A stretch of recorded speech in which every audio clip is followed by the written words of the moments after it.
साथियों, ऑपरेशन सिंदूर के दौरान पाकिस्तान ने लेह से लेकर सरक्रीक के इस इलाके तक भारत के डिफेंस सिस्टम को भेदने की नाकाम कोशिश की।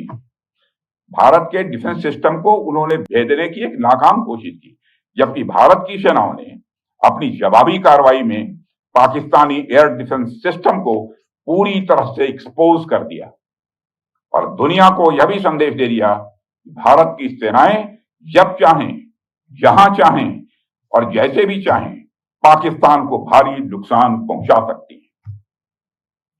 अपने सामर्थ्य के बावजूद हमने संयम का परिचय दिया, क्योंकि हमारी सैन्य कार्रवाई आतंकवाद के विरोध में थी। इसको एस्केलेट करके जंग छेड़ना ऑपरेशन सिंदूर का उद्देश्य कभी नहीं था। मुझे इस बात की खुशी है कि भारतीय सेनाओं ने ऑपरेशन सिंदूर के सभी मिलिट्री ऑब्जेक्टिव यानी सभी लक्ष्यों को सफलतापूर्वक प्राप्त करने में कामयाबी हासिल की है। मगर आतंकवाद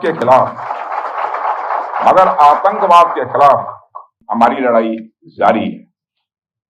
साथियों, आजादी के 78 साल बीत जाने के बावजूद सरक्रीक इलाके में सीमा को लेकर एक विवाद खड़ा किया जाता है।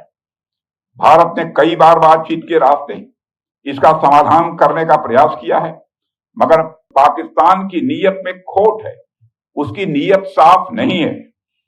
जिस तरह से हाल में पाकिस्तान की फौज ने सरक्रीक के सटे इलाकों में अपना मिलिट्री इंफ्रास्ट्रक्चर बढ़ाया है, वह उसकी नीयत बताता है। साथियों, भारत की सीमाओं की रक्षा भारतीय सेनाएं और बॉर्डर सिक्योरिटी फोर्स मिलकर मुस्तैदी से कर रही हैं। अगर सरक्रीक इलाके में पाकिस्तान की ओर से कोई भी हिमाकत की गई तो उसे ऐसा करारा जवाब मिलेगा कि इतिहास और भूगोल दोनों बदल जाएंगे मेरे साथियों।